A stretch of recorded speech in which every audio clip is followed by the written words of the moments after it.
तो दिन भर की टायरसम जर्नी के बाद जो हमारा अगला स्टे था वो था काज़ा।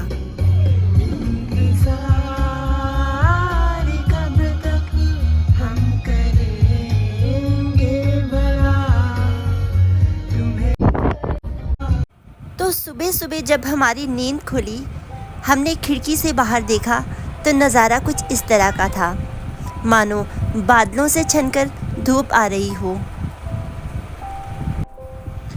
ये हमारे होटल के बाहर का व्यू।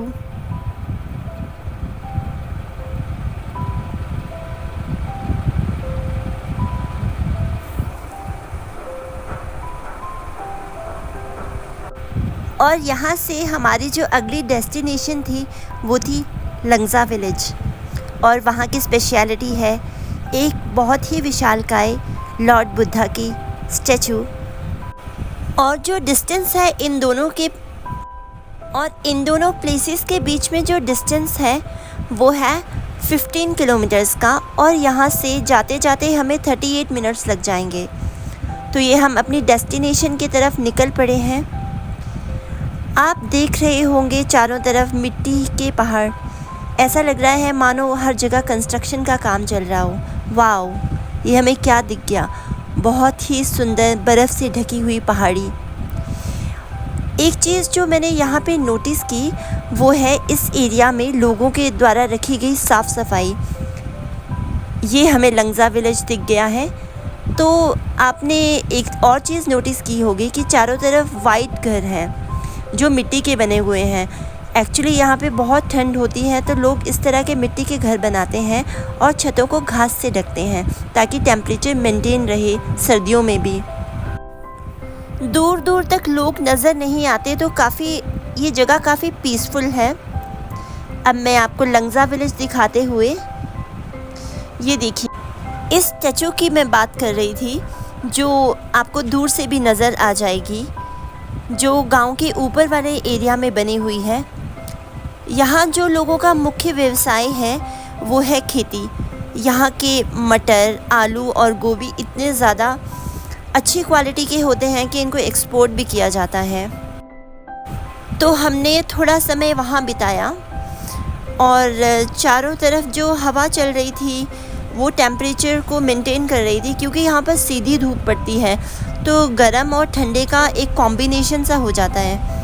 देखिए चारों तरफ कितना, आपको देखकर ही इतना पीसफुल लग रहा होगा और वहाँ जाकर तो ऑब्वियसली लगेगा ही। तो ये हम जाते हुए अब यहाँ से हमें जाना है कॉमिक विलेज। तो कॉमिक विलेज यहाँ से लगभग 10 किलोमीटर है और हमें 24 मिनट्स का टाइम लगेगा। हम यहाँ पहुँच गए हैं कॉमिक विलेज में और आराम से हमें पार्किंग भी मिल गई। हाय, अभी मैं खड़ी हूँ दुनिया के सबसे ऊंचे गांव में, इसका नाम है कॉमिक। और मैं आपको चारों तरफ से इसका व्यू दिखाने वाली हूँ कि ये कैसा दिखता है।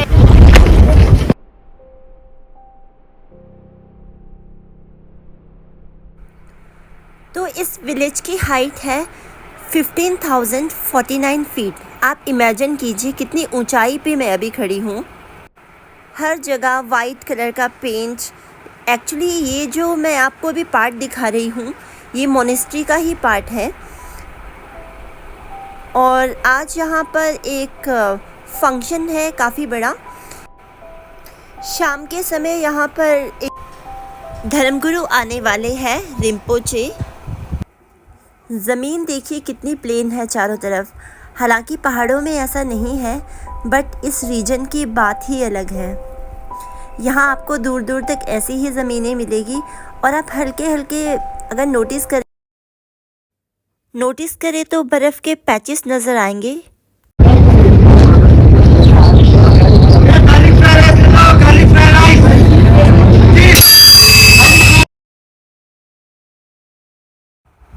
तो यहाँ पर हमारी तरह बहुत सारे टूरिस्ट आए हुए थे दूर दूर से। ये जगह है ही इतनी एल्यूरिंग, इतनी पीसफुल कि लोग यहाँ आना बहुत पसंद करते हैं, ख़ास करके गर्मियों में।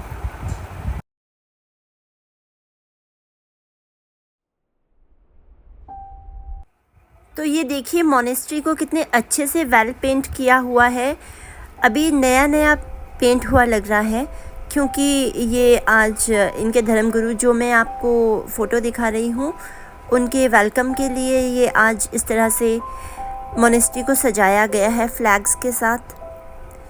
एक चीज़ जो मुझे काफ़ी एल्यूरिंग लगती है मोनेस्ट्रीज़ की, वो है यहाँ पर किया गया ब्यूटीफुल कलर्स का कॉम्बिनेशन। आप जहाँ भी जाएंगे वहाँ आपको इस तरह का कॉम्बिनेशन नज़र आ जाएगा। ये हम ऊपर की तरफ जाते हुए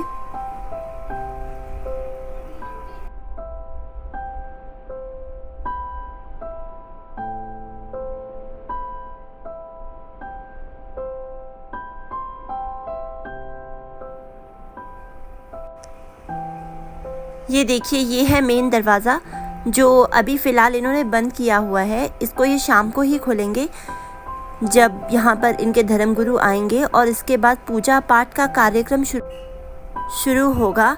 और ये एक तरह का फेस्टिवल की तरह ही इसे मनाएंगे। और ये फंक्शन भी काफ़ी कलरफुल होता है, क्योंकि लोग कलरफुल ड्रेसेस पहन के अलग अलग मास्क लगा के यहाँ पर नेगेटिविटी को दूर भगाने की कोशिश करते हैं। तो अब हमने यहाँ पर तकरीबन 2 घंटे बिता दिए थे, और यहाँ से जाना था हमें आगे की मोनेस्ट्री की तरफ। तो यहाँ से जो समय लगने वाला था वो था 1 घंटा 14 मिनट, यानी कि लगभग 34 किलोमीटर 34 किलोमीटर दूर यहाँ से की मोनेस्ट्री है।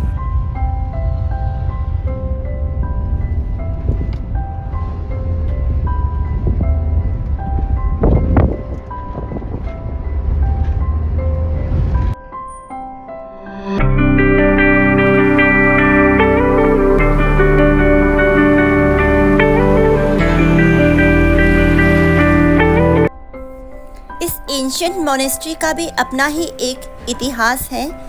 ये 1000 साल पुरानी मोनेस्ट्री एक क्लिफ पर बनी हुई है, जहाँ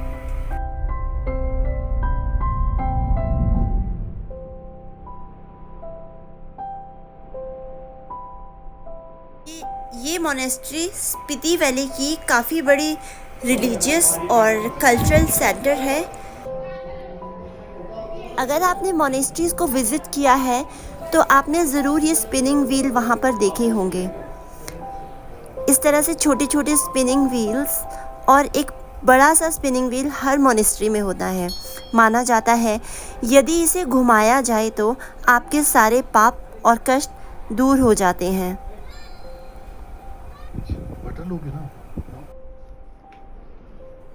तो यहाँ लामा जी ने हमें बटर टी ऑफ़र की, जो कि किन्नौर में भी काफ़ी फेमस है। और हल्की हल्की ठंड तो थी ही, तो चाय पीने का मज़ा ही आ गया। यहाँ की सबसे अट्रैक्टिव चीज़ थी ये दिया, जिसे शीशे के केस के अंदर बंद किया हुआ था। तो अभी दोपहर का समय हो गया था और हमें काफ़ी भूख भी लग गई थी, तो हम अपना लंच लेने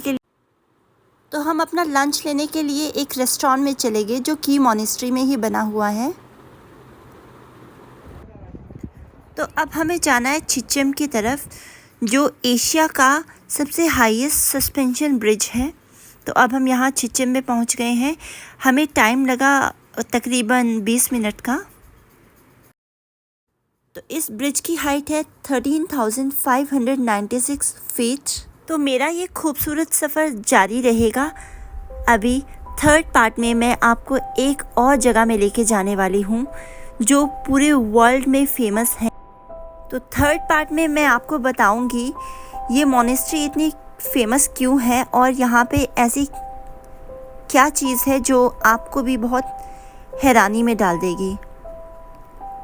तो ये कुछ खूबसूरत तस्वीरें इस खूबसूरत सफ़र में ली गई। तो जल्द ही थर्ड पार्ट लेके मैं आपके सामने आऊँगी। तो इस पूरे सफ़र को एंजॉय करने के लिए आप मेरे साथ बने रहिए, और मेरे चैनल को कीजिए लाइक, सब्सक्राइब और शेयर।